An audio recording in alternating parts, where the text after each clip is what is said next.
Hello everybody out there, and welcome back to another Dark Avenger Comic Book review. This is officially episode 290. Oh boy. You know what that means, don't you? Yeah, I know what that means. I'm worried because you're the one that prints these out. Yeah, because that means there are... Oh God, I'm scared. 10 more episodes to go. I swear we used that 10 before. It was all gold. That doesn't matter. Anyway, yes, Mike's right. There's only 10 more episodes until episode 300, and we are already planning some really great stuff. Yep. Some really fun stuff. We're in the beginning planning phases because it's still 10 weeks, but we are planning nonetheless, and we're very excited. 10 more episodes to go after this, and unfortunately this episode's late again. The comics in this review were released on May 20th, 2015. right, and the comics for the week after, which is May. The week before, you mean? No, the week after. Oh, it'll be May 27th. 27th. Yes, they came out today. We are recording this on May 27th Today. because there were so many books, and it was celebration weekend. I apologize, guys. I pray to God, I've already pre-ordered June 3rd's books, and it looks like things are going to be settling down again to the point where the big stack of books won't be so big, and they won't be so thick, so we should be good. 1 until 300, everyone will do. And it's going to be very hard to be impartial, because I did read, actually, or I did get most of Convergence issue number 8, so I'm going to pretend I didn't read it yet, and we're going to get through this review without talking about that until at least next time. And it's going to kill me! Begin. Alright, now, because this is very late, again, we're going to be giving you guys the briefies on these books. Guardians of the Galaxy issue number 27. This is the final issue of the series, for now, because it leads into Secret Wars. The Chitauri attack Spartax, and it's up to the Guardians to protect Spartax against them. And Spartax is still recovering from what happened during Black Vortex. So Gamora, with her almighty powers granted by Black Vortex, she's the reason why they're attacking. It's this person who targeted her because she's the daughter of Thanos, and it's just because she's the daughter of Thanos. The artwork in this book is great. It's great to finally see Venom getting involved a little bit more. I mean, as much as I love the Guardians, I mean, Venom was brought to them, and I feel like he was underused. Carol superiorly was underused in this book. I mean, they gave him Venom, and they gave him Carol. Now, Venom had a nice story arc at least, but Carol has been in and out, and to be quite honest, I don't even think she really appeared much in this book at all, if not, definitely not at all. She was not in this book whatsoever. And that's the sad part. You know, Carol was supposed to be part of the Guardians, and we got only her and Black Vortex a bit, and that was it. But anyway, it wraps up really nicely, but we don't know what Gamora's done exactly. And, you know, this was the whole, the Guardians are separating. Well, really, the Guardians stay together. It's Gamora who's afraid, because she's targeted, because Thanos is her father, that she's going to get the people she loves, the Guardians, hurt. And what she does is she leaves, and she says that with her powers now, she's going to find Thanos, put an end to it once and for all, so this way her friends will be safe. There's a really great scene at the end of the book with Kitty Pryde and Pete, because he doesn't know what to do next, and he asks her, what do you think I should do next? And she gives the best advice any X-Man can give. And I'm not going to say what that is. Read this book. I enjoyed this book. I've enjoyed Guardians of the Galaxy. Hopefully when Secret Wars is over, we'll get this back again, and we'll continue right where this left off. After reading this, though, I'm actually going to try out Star-Lord and Kitty Pryde, the first issue, just to see exactly... Oh my lord. No, I'm curious, because the way they ended this book has me wondering how different it's going to be. I just didn't think you would get that book. Like, wow. Really abbreviated version of this. If you're a Daredevil fan, you'll be reading this. If you're not, you won't. Daredevil issue 15.1. 2 stories. One is Daredevil versus Diablo, which is the second story, and the other one is an earlier tale of Daredevil, where he stops this guy who was, I forgot what exactly he was doing, and then he is his defense attorney. He shoots this guy in the park, and he becomes the guy's defense attorney, and then it's up to him to prove the man's innocence after he's the one that kind of put him in that predicament. And as Daredevil does, he gets the information he needs and proves the man's innocence. And then he has to prove the people who were guilty is innocent. Really good stuff. And then, like I said, the Diablo story, which was really good. And again, a reason why Daredevil's life isn't always as glamorous in the end. And all this is being told as a story while he's writing his book to, what's her name? Why did her name leave me completely at the moment? Kristen and Foggy's there also, so it's kind of like a three-way story where Matt's basically telling the tale and they're listening. Really great book. If you're a fan of Daredevil, if you're enjoying Daredevil, I would definitely say give it a check out. Do you have to read this? No, not at all. This impacts zero of what's going on in the main Daredevil book right now. It's an extra, that's why it's a 15.1. However, this is a $5 book. If you are not a Daredevil fan, you don't dare need to spend the $5. Personally, I love Daredevil, so for me, it was worthwhile purchase. I enjoyed the stories in it. Now, before we go into Secret Wars, Star Wars issue number 5. Luke's gone back to Tatooine to see if there was something left behind at Ben Kenobi's house, which is being raided by Sand People. There's also a really great scene with a really great part in this book with Leia and Han Solo. Read the book, excellent artwork. Really, it felt like you were, watching a Star Wars movie. The artwork is done really great. John Cassaday came on, and he's really doing a great job with the book. There's Boba Fett trying to find out information about the pilot, and he finds out that the pilot's name was Luke Skywalker. Somebody finally tells him, and now he's going after Luke. And Luke makes it to Ben Kenobi's place, like I said, and that's when Boba Fett shows up. It was a really quick read, except for when you were on the Han Solo and Leia parts. Let me give you guys some artwork. I did give you guys a little bit of artwork. Give you a little bit more. The artwork is really, really well done. I really like this book. I'm really enjoying this series. It's setting up really great. I can't wait for the next issue. As a matter of fact, I believe the next issue is in 2 weeks, if I'm not mistaken. I know Darth Vader is going to be in 2 weeks. Yeah, I think every 2 weeks is a Star Wars book. I think so. I'm not too sure, but I know that issue 6 is coming around pretty quickly. So I'm loving Star Wars. If you're a Star Wars fan, you will love this. Okay, now we're going into the events, people. We're starting with Secret Wars because we're Marvel. And Battle World. This is a book Michael and I read, but I'm going to let Mike talk about it for a bit since I just covered 3 books. So, Battle World issue number 1. So, in this book, well, first of all, I have to admit, the artwork was pretty classic, actually. And we have some characters in it. We have the Punisher who actually joined in the Doctor Doom form. No, Doctor Strange possessed him. I'm sorry, Doctor Strange, yeah. Don't worry, believe me. It's a whole thing of that, and here's some artwork, for example.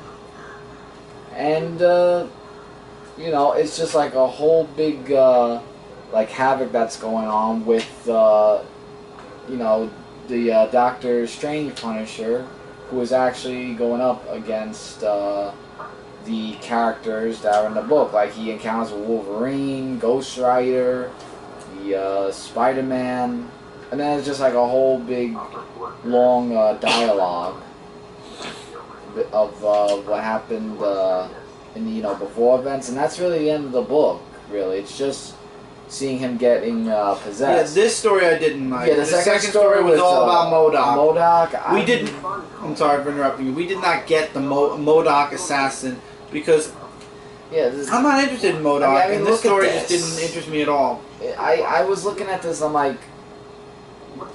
This is actually where I stopped reading, that's why you're doing most of this book. I didn't read the MODOK story. I'm not a fan, I don't care. I really didn't read this at all, really.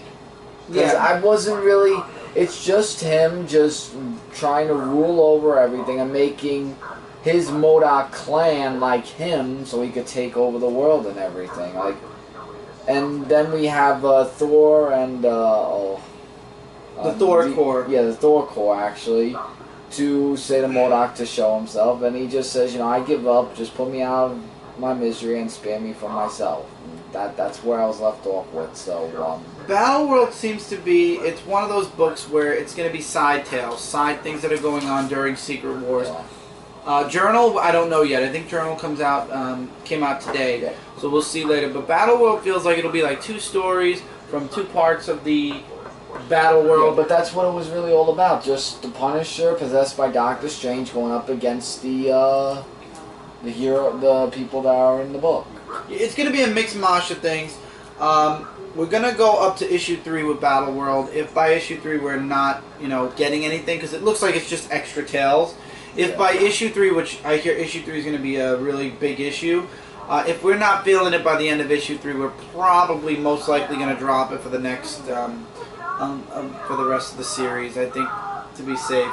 Yeah, for that reason and all that. Yeah. So, next one we have Battleworld, Master of Kung Fu, issue number 1, The Return of Shang-Chi, and the whole legend of that.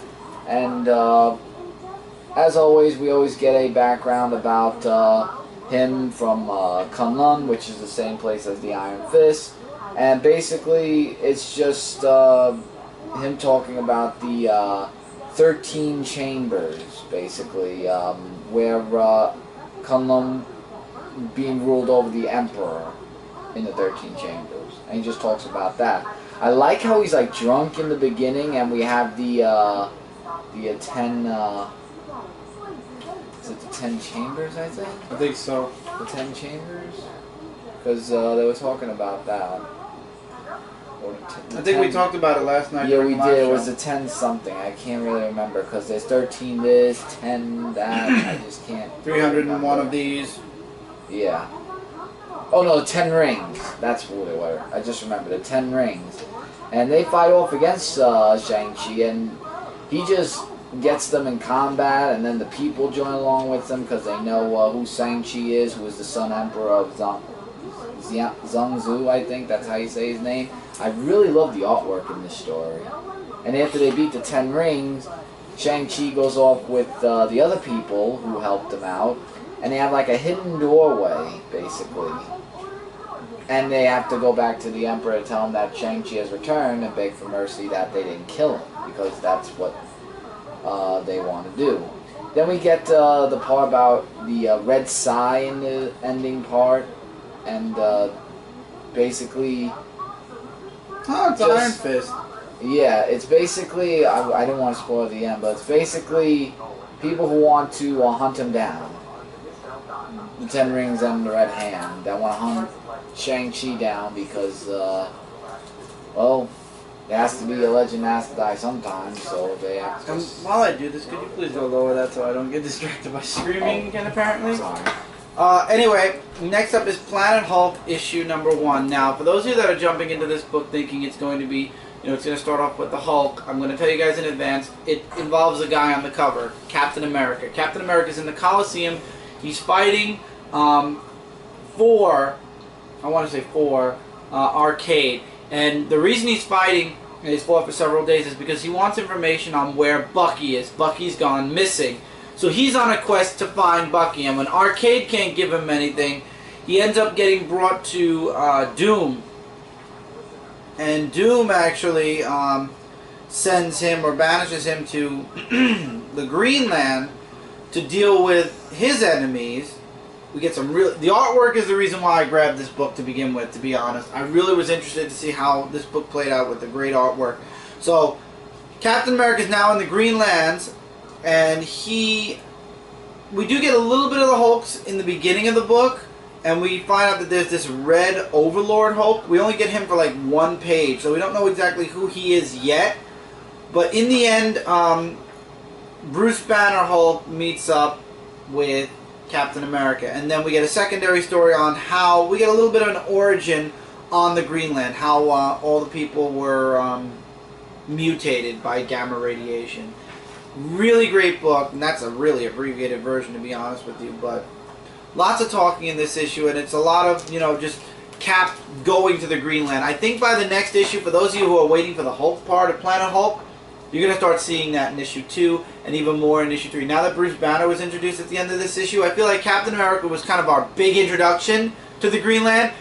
and now we'll get like a Cap Hulk kind of combination. Now that Cap's in the Green Lands, and hopefully by the end of this series, Cap will find Bucky, and we'll continue forward. It's a really great book. I would definitely recommend checking out Planet Hulk, and that's a $5 book. That's one of the $5 books, I believe.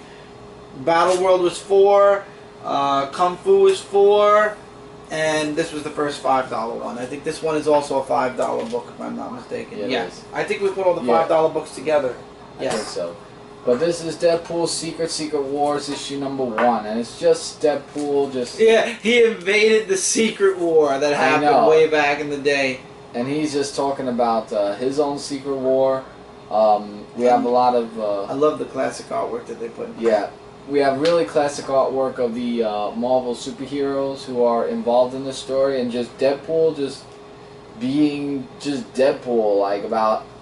Like, I like how he jokes around with people and makes like all these, it's just really like all the jokes and everything, and Professor Xavier is just saying that, you know, that there's something happening towards the entire galaxy by a giant hand of what's going on. Basically an entire planet formed near a star of some type.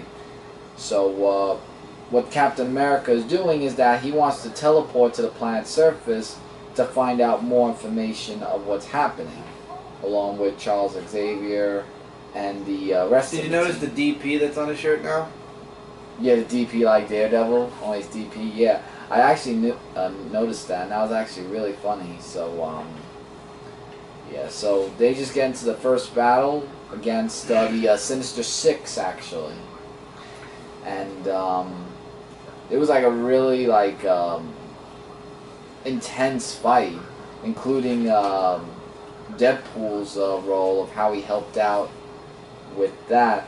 And apparently it's to be continued. The ending is interesting. Yeah, the ending's interesting. I'm not going to give the ending, really. And then there's this second story where Deadpool's like talking about, you know, well, I'm feeling left out of all this competition, because there was like a competition that was going on. So he teamed up with the team of Dupe, I forgot what Howard the Duck. No, not Howard the Duck.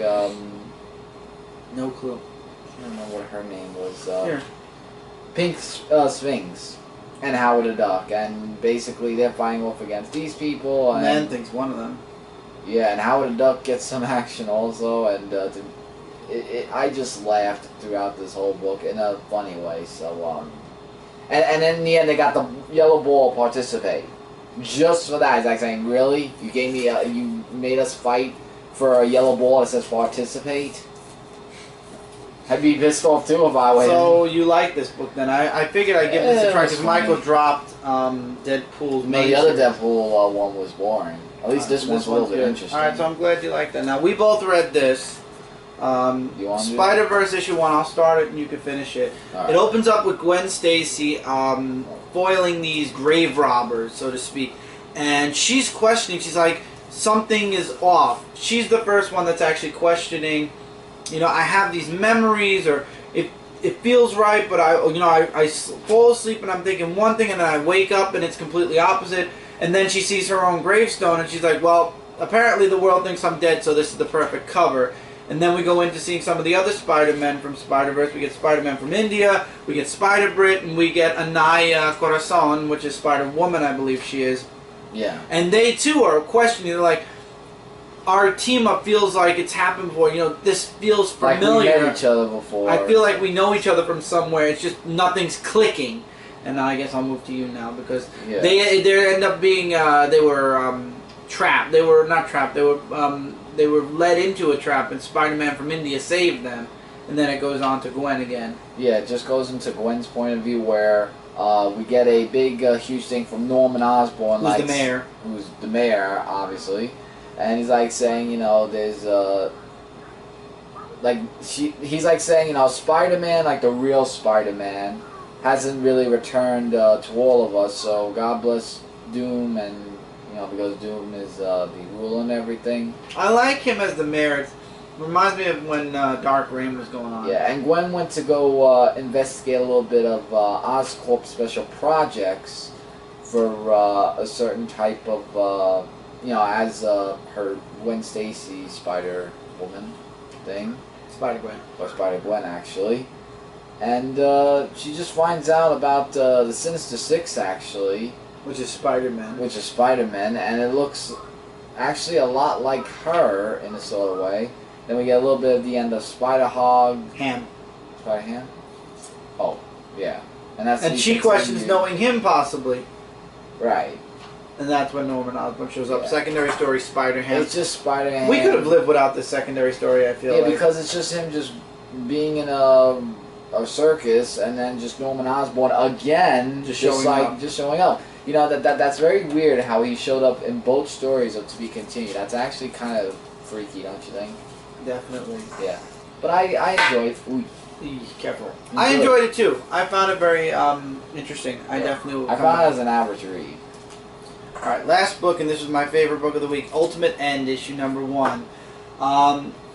We get a little bit more in this one where Tony Stark from the Ultimate Universe believes that he's the reason why the Ultimate and the 616 universe are together. Did you read this by chance? You should, because the Punisher was in it. And it shows you the present first, where Superior Spider-Man and the current day Mighty Avengers are fighting against the Ultimate Universe Avengers and everybody else. However, we jump 3 weeks into the past. Love the artwork by Mark Bagley. Mark Bagley's artwork is amazing. And you got Spider-Man in New York, and that's when Cloak and Dagger, Bombshell, and Black Widow show up.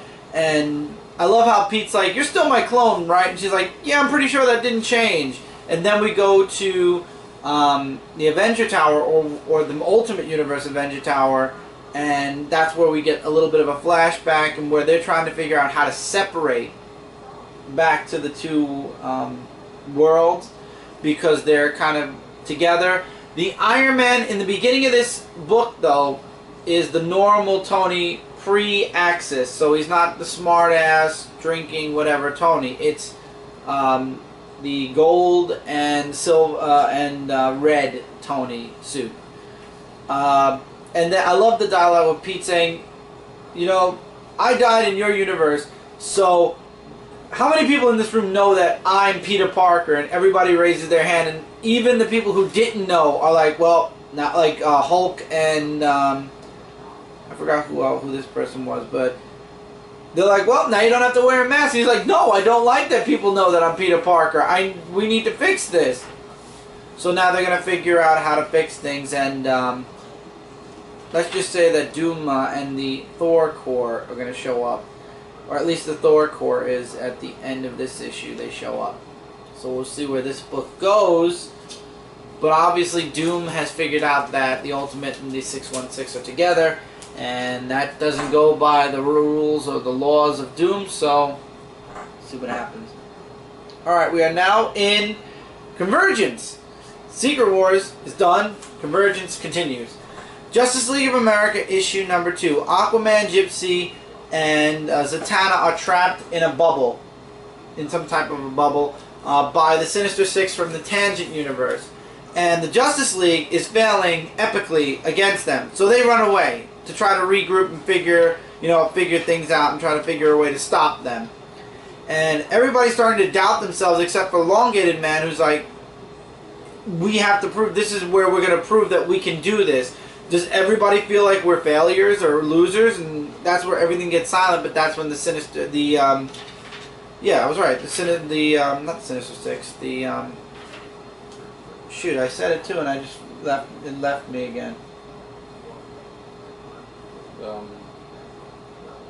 It was the Secret Six, I believe. Secret Six. Yeah. They show up, the fight continues, things don't go exactly according to plan at first, until Sue, who I knew was going to play a major role in this, is able to free Aquaman, Zatanna, and John Jones, and they actually kind of end the fight. Zatanna sends the Tangent Universe Secret Six back to their world, to their city.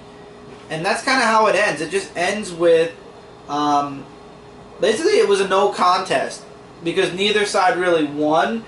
Zatanna just banished them back to their city.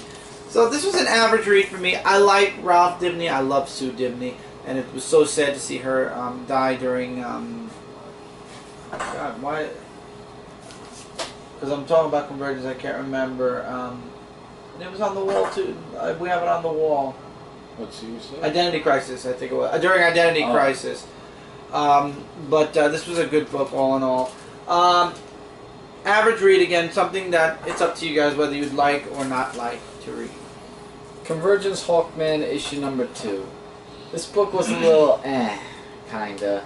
Like, well, is what defines the bottom pile. Yeah, I mean, I really don't see, like, this second story being of any progress. Like, it's just really Hawkman and Hawkgirl just, like, going to, you know, the opposite land just to find out more stuff, where we get these flying creatures who we saw from the last issue, going to attack them, and it's like a really intense fight scene, and you know, they just want to take them out, and for obvious reasons, and as they're swarming them and everything, we get this big huge gun that actually strikes both Hawkman and Hawkgirl in their regular form, because these group of people took their wings and everything, and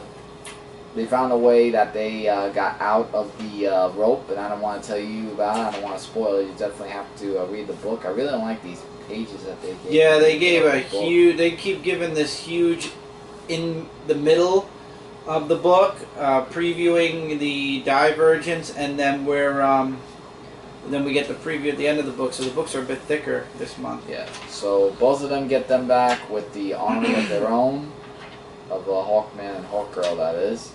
And it's just them just flying off, and you sound so excited with this book. Yeah, it's just in the end like saying we have each other and everything of what we call home and this and that. I'm like, oh, wait, how? This was just, what did I read? Hawkman. I know I read Hawkman, but the point of the story, like, okay, they fought these bats and stuff, and or whatever these creatures were, and it was just so much dialogue. It's like, I don't know. Alright guys, give us just 1 second and we are going to switch to the next part. We'll be together, you know, just give us a second, and at the click of a button we will finish this week's Convergence books. Alright, and we're back, and now we're on The Flash, issue number 2. Barry Allen Flash, pre-crisis, versus the Tangent Superman.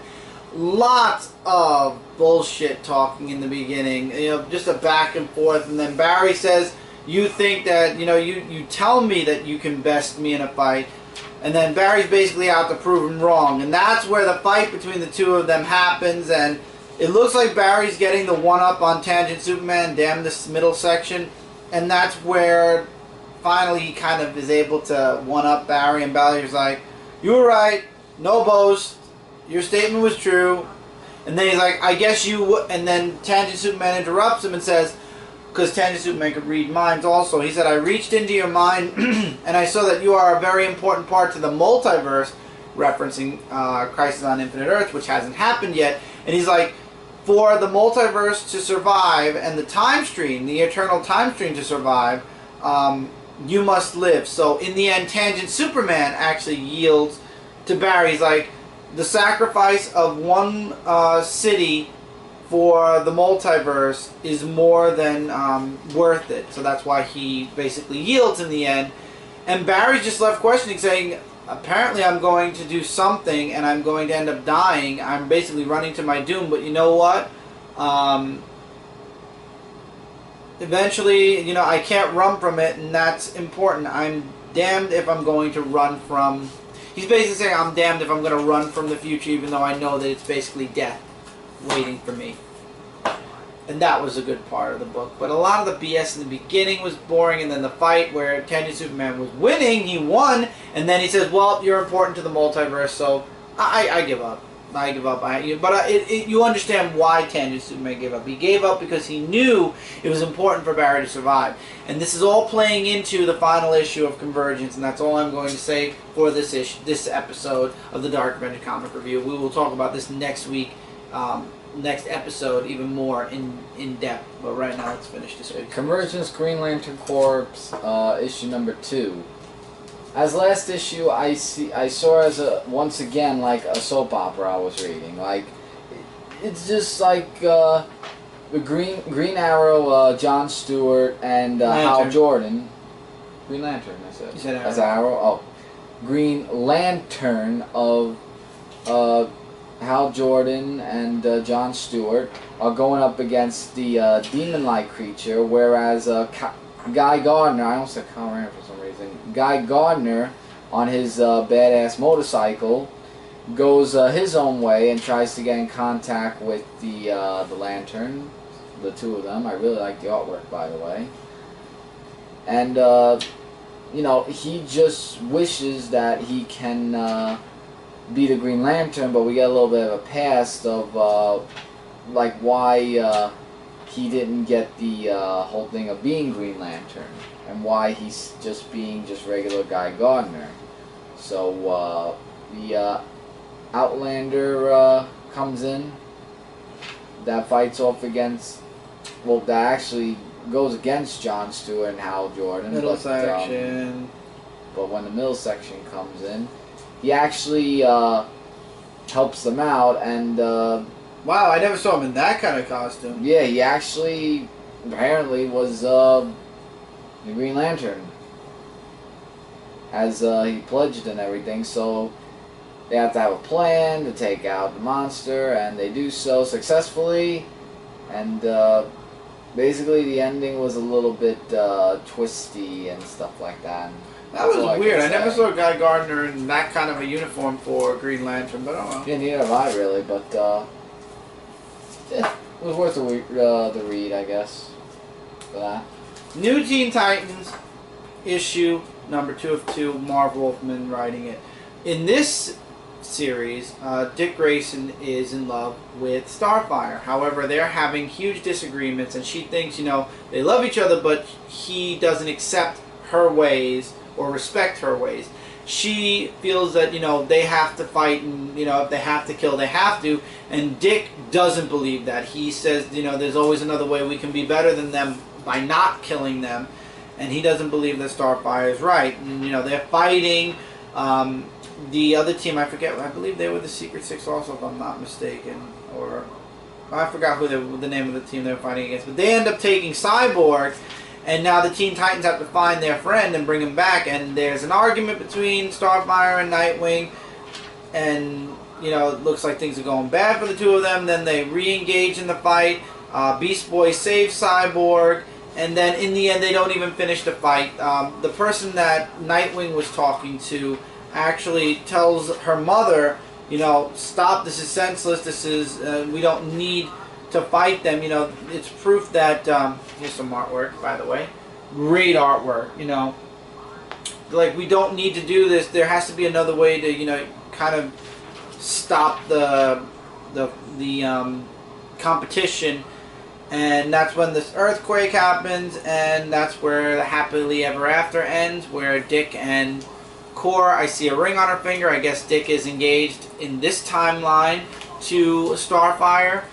Lots of definite possibilities for this series if they do continue this, if they were to continue the New Teen Titans. But really good book. I just, the arguing, and then it all kind of like, well, then again, it is a 2-part series, so it kind of has to wrap up in 2 issues. So it wrapped up, and now it says to be continued in Convergence number 6, which we already read. This episode we're doing number 7.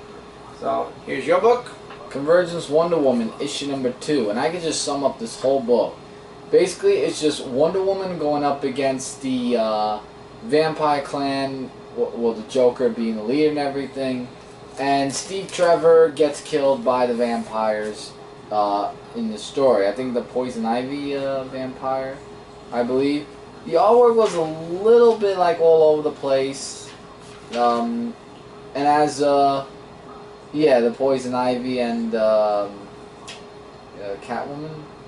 Yeah, and Catwoman that are just vampires just go after Steve Trevor and basically kill him right there. And Wonder Woman not taking it very well after that happened, because she left them there, you know, before and everything. They just want to find out, you know, whoever these monsters were, they are going now to deserve just no mercy from me, and, you know, I've had enough with them, so they're just going to get what they need to get. And she just goes hardcore on them. Everything just gets a little bit shaky after a while because of the little earthquake that happened, and that's it. So she just wants to, you know, she said she saved Gotham, but she couldn't save anyone that was closest to her, and she vowed that, you know, she would always try to save people who are close to her. That is, if she wants to be close to someone. So it looked like the story could have continued there, but apparently not. It's the end period. So really good book. Superboy and the Legion of Superheroes issue 2 of 2. This story really was more about Superboy growing up and going from boy to man, and that was really heavy in this issue.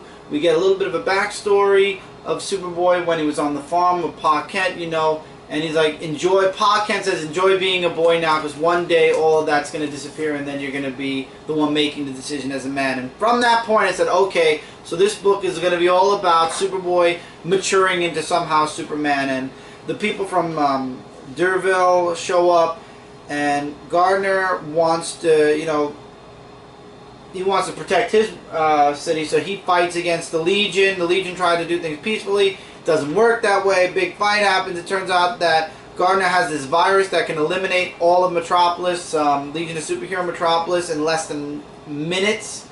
And that's where Superboy gives one of his big speeches about, you know, you're not in the bunker anymore, soldier. Come out, because Gardner's talking about being in the bunker in the beginning of this issue, and how he was under the dome reminded him of being in the bunker, and now he's going to war.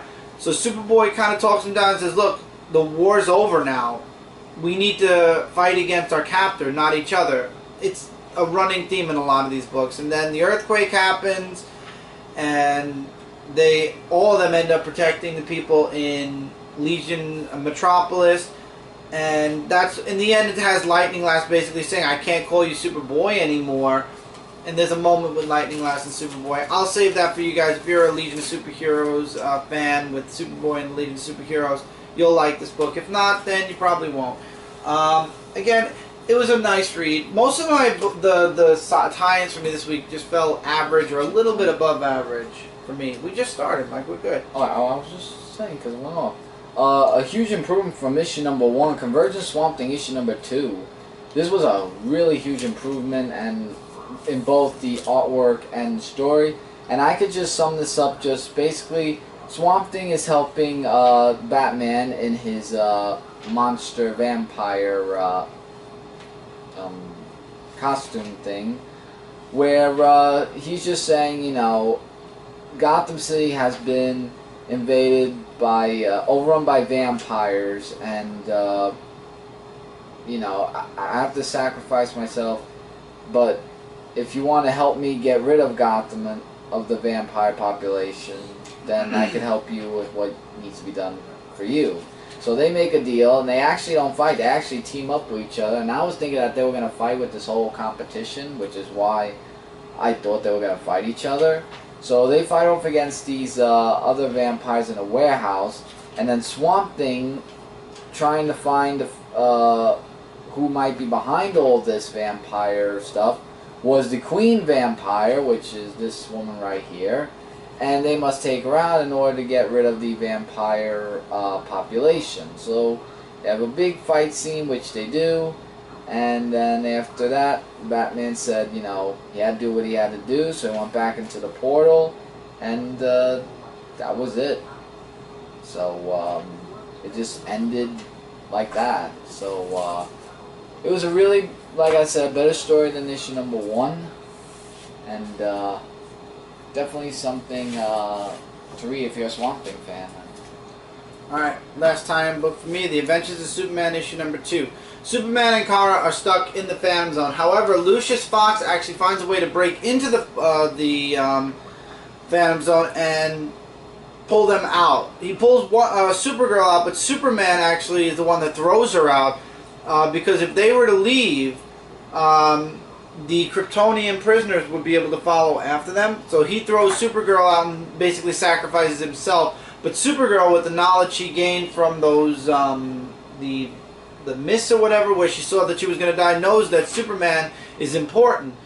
And she actually finds a way to save him. She's like, no matter what happens to me, I have to always make sure that Kal is safe. And then we find out that the 8 people from Commandy's world are attacking Gotham. And Commandy shows up. And Superman and him have their great meeting in this book. And Superman gets beaten up a lot in this book. And Kara's kind of like the big cousin who jumps in to save him a lot in this book. And this definitely harkens back to a lot of the pre-crisis stuff, but yeah, Superman gets beaten up a lot in this book, or beaten up on, I should say, a lot in this book. And the leaders end up escaping, and Superman and Supergirl have to follow them back because they have this ultimate weapon, which is basically a nuclear missile. And they trick them, they get the missile, they disarm it, they destroy it. The earthquake happens, and then it says, as always, to be continued in Convergence issue 6.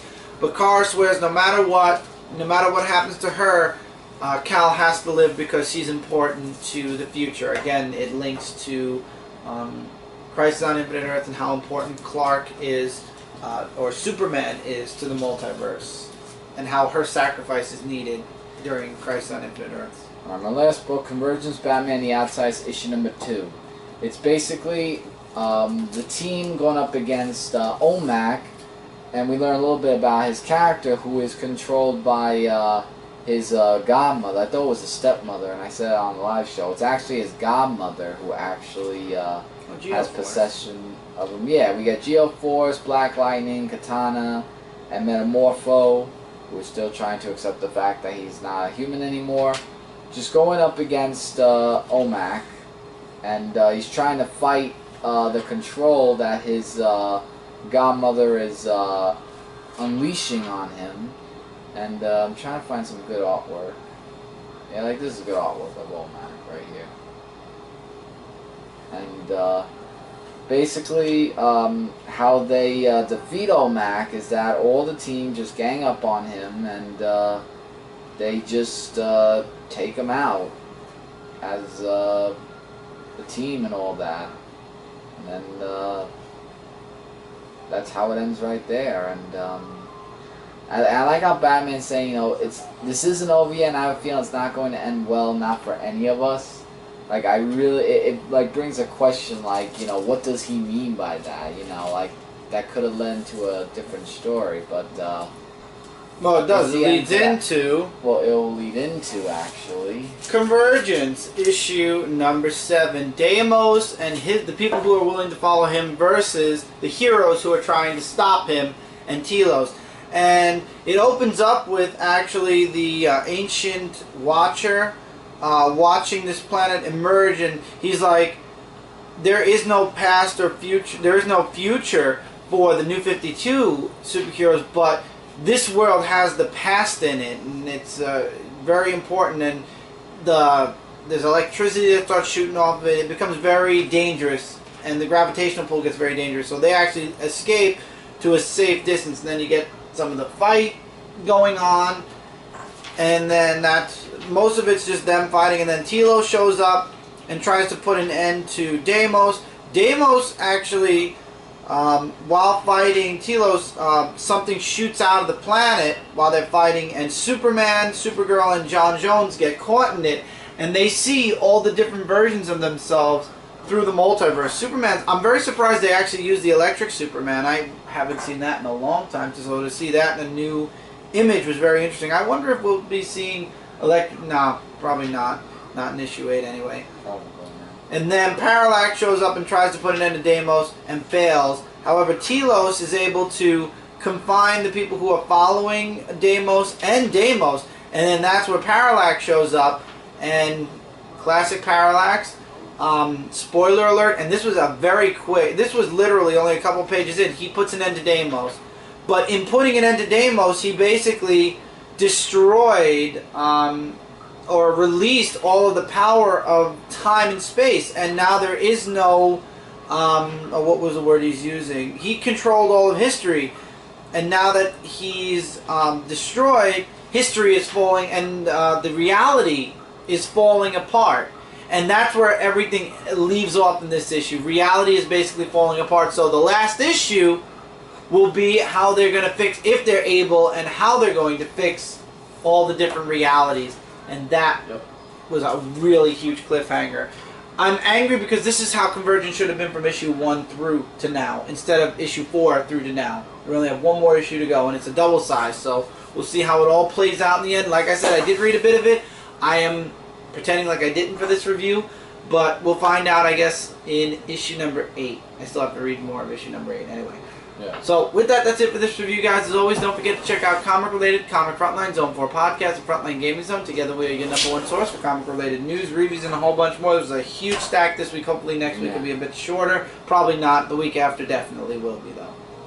Yep. So until next time, everybody, take care, keep reading, keep collecting, and we'll see you guys hopefully at a on time, or at least close to on time, comic review. Will be 9 away. This was 10 away, so. Okay. 10th down, 9 more to go. Yep. Later, everybody.